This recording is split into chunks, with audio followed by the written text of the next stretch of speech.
présente, je suis Thomas Mallet, responsable de la commission partenaire et donc membre de l'association Air Expo et en charge de l'organisation du meeting de Mur-et-Lerme. Air Expo, plus qu'un choix, ça a été une évidence, c'est-à-dire que ça m'a vraiment motivé dans un sens pour partager ma passion de l'aéronautique, notamment avec le jeune public qui n'est pas toujours sensibilisé à ça, et donc pouvoir partager, pouvoir montrer ma passion à travers ce style d'événement, c'est quelque chose qui m'a beaucoup porté.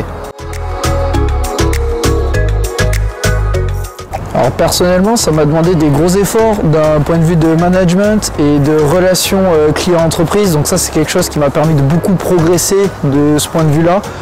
Et ça m'a apporté beaucoup de relationnel, on crée des vrais liens au sein de l'équipe. Et donc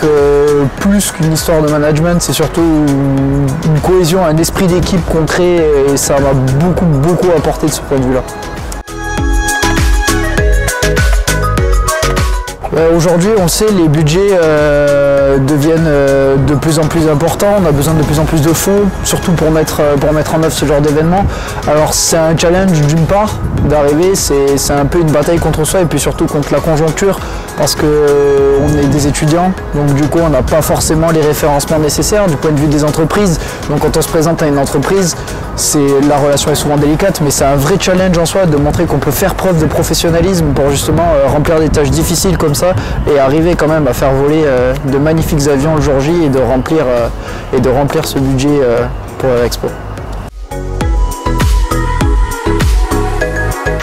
Alors il y a deux avions en particulier, parce que c'est surtout vis-à-vis de leur taille, c'est l'Antonov 225, donc le plus gros avion cargo du monde, et un autre qui a été développé par l'Ateco Air il y a un moment déjà, et qui était fait pour décoller sur un lac. Il avait plus de 8 réacteurs en dessous et au-dessus des ailes, c'était un énorme machin qui décollait sur plus de 4 km, donc du coup c'était assez impressionnant, c'est assez rigolo, ça n'a jamais volé, mais bon, c'est sympa. Et puis après sinon, en termes d'avion, il y aura